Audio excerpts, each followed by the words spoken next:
You had your state of the city last week, and the three things that I noticed that you talked about the most were crime, housing, and the economy. Would you say those are three pretty fair topics that your administration's been focusing on? Yes, public safety is the number one priority for the city of Little Rock.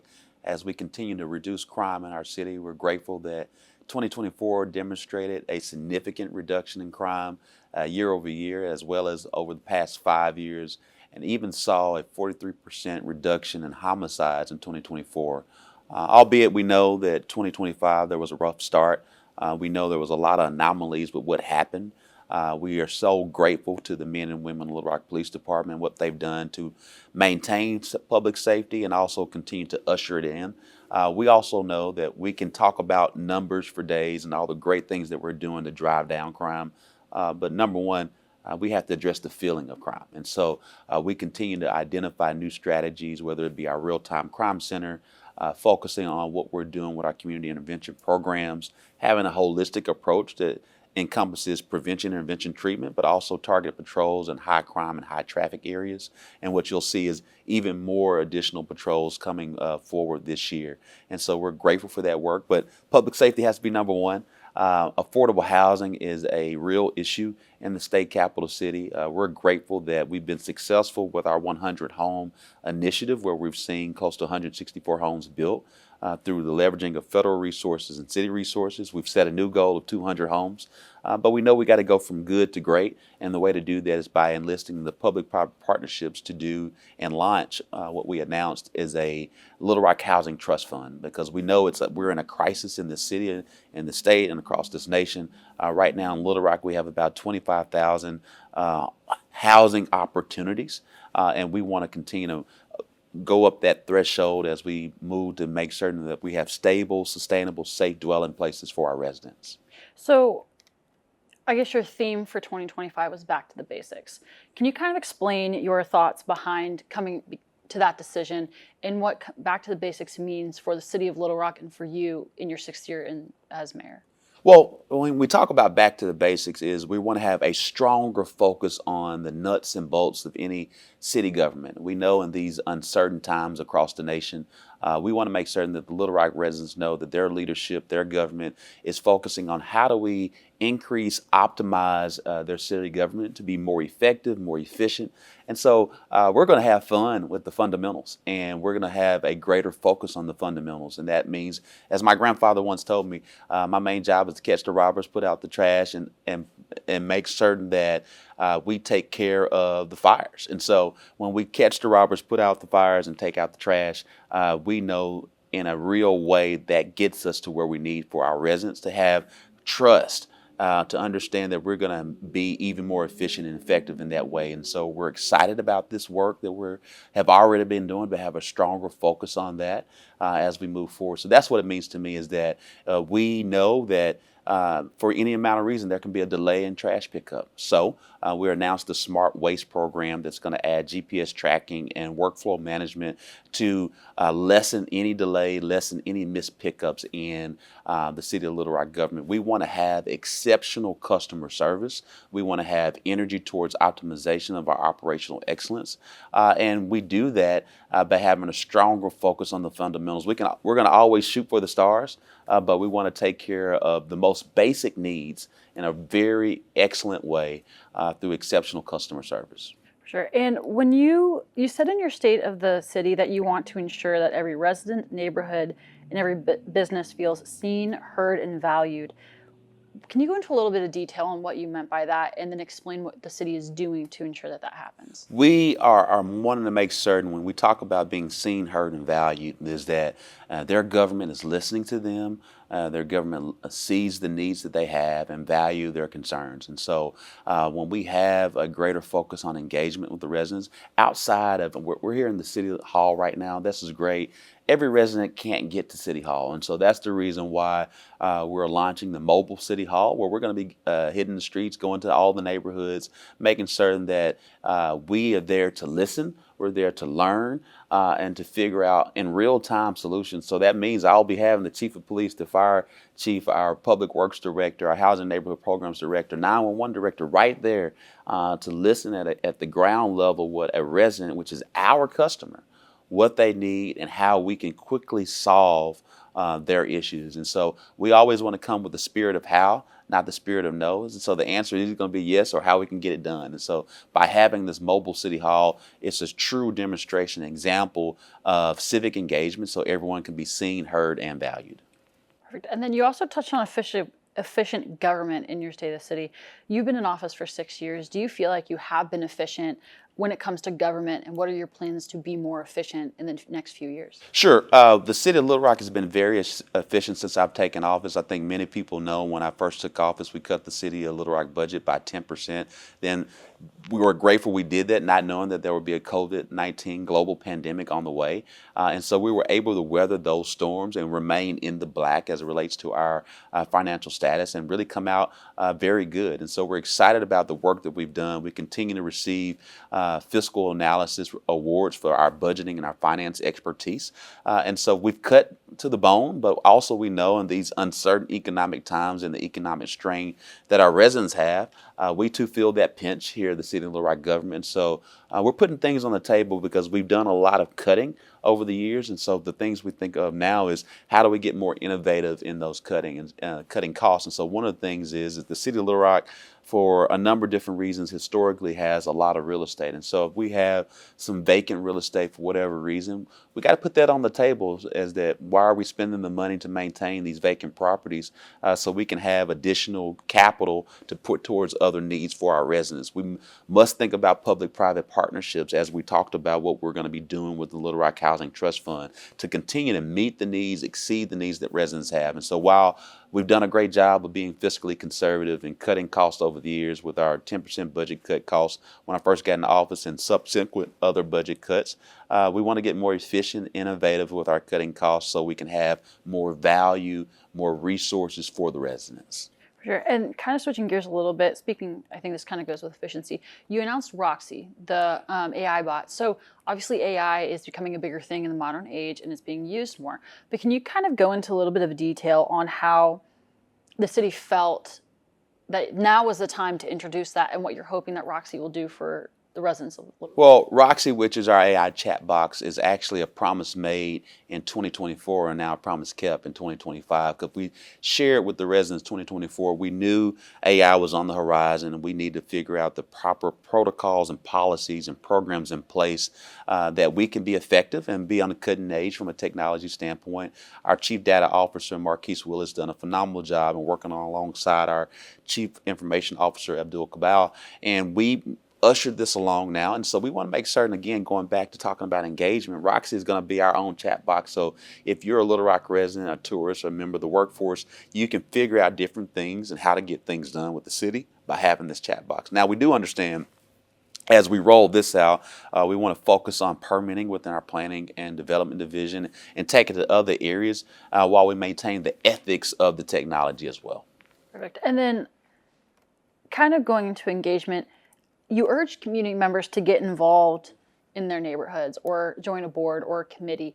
Why did you feel that was important to mention during your state of the city? Well, I think it's anytime I have an opportunity at the microphone to engage our residents to be more involved, I think it brings about a sense of community pride and swagger once you get engaged into the city government. And so we want to have more of our residents involved because that means more diversity of thought and perspective so we can provide new ideas and innovation to take us to the next level here in our state's capital city. Perfect. And you already touched on crime a little bit, but I want to dive a little bit deeper into that. 14 homicides to start the year was, I don't think, what anyone was expecting. You did say that crime was down from last year, especially that homicide rate. And you did mention the increased patrols. And you did mention at the State of the City as well that you're not going to rest until violent crime ends in the city. Are there any specific programs or protocols or anything that are going towards helping that violent crime number go to zero? Well, first and foremost, one homicide is one homicide too many. I receive every phone call when there's a homicide, whether it's 2 o'clock in the morning or 2 o'clock in the afternoon, anytime in between. And so that weighs on my heart, my mind, and my soul. Many of those phone calls I'm calling those family members. It doesn't matter where they come from or where the homicide happened. We want to make certain that we're there for our residents and that true need. As it relates to the solutions that we provided, we've been successful in driving crime down.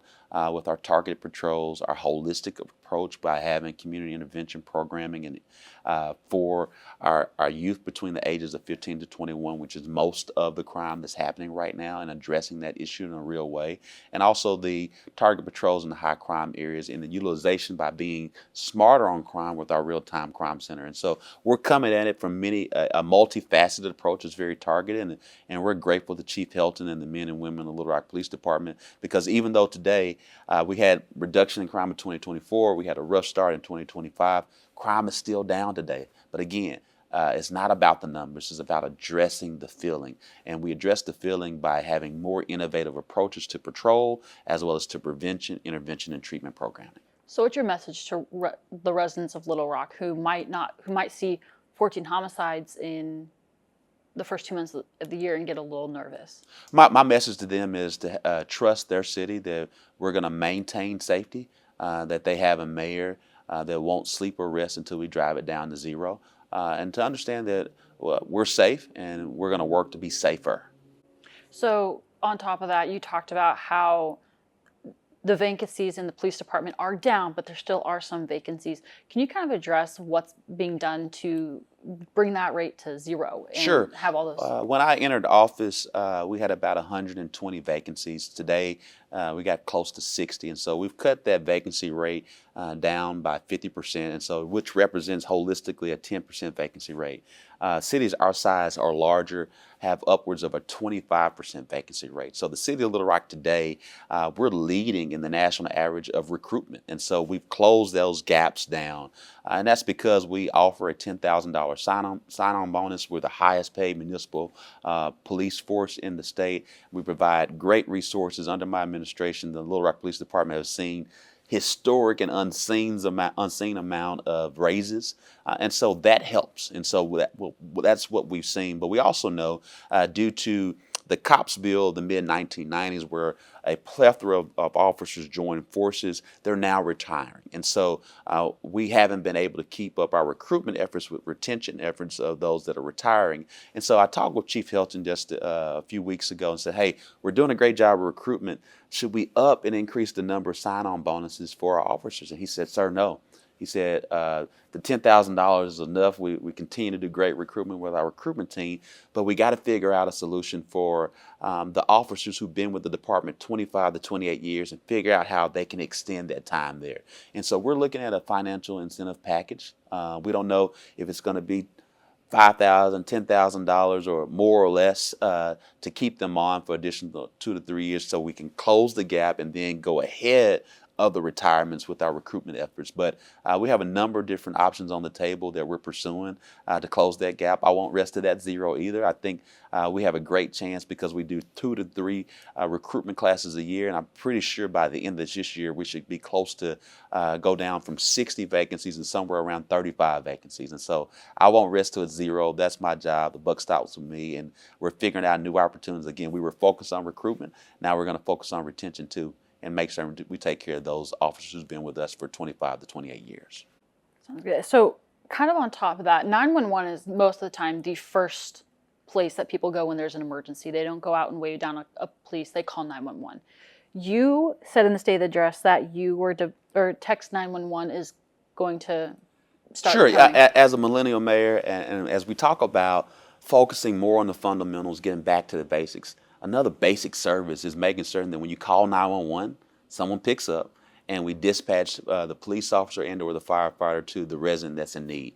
We've done a great job. We've seen a lot of the calls being taken care of over the past several years. But also we know that many people just don't normally use the phone as much as they used to. And so they rather text than they pick up the phone, and seconds really matter. And so we wanted to offer another basic service, but a transformative, innovative way of doing it. Again, getting back to the basics, but having some fun and innovation with that by coming up with this new reality of texting. And so we're excited about that, this basic need, but we're utilizing innovation and transformation for the residents. Sounds good. So I want to switch a little bit over to housing. You said in the State of the City that the city is trying to ensure that every neighborhood has the amenities that they need to thrive. Can you go into detail on what those amenities are?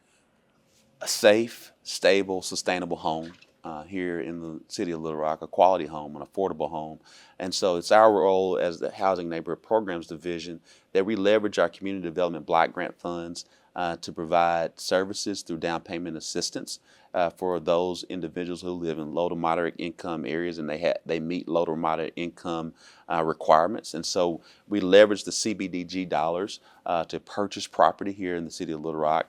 And lay it with utility infrastructure, and marry it with our down payment assistance program. We now work with local banks and contractors to build the homes, and these residents are entering in a home with instant equity. And so that's the reason why we started 100 Home New Initiative. We were successful by doing 164 homes. We've started now with the 200 Home Initiative, and we want to take it to scale with the Little Rock Housing Trust Fund to ensure that every resident, no matter who they are, where they come from, that they can have a safe, sustainable dwelling place here in the city of Little Rock. So kind of go into, if you can, a little bit of detail about how the Housing Trust Fund came to be and what you've been doing to work on that. Because that's something that's not really, I'd say that's kind of unique to some communities. It's unique to the city. The state several years ago created a Arkansas Housing Trust Fund and has not been funded.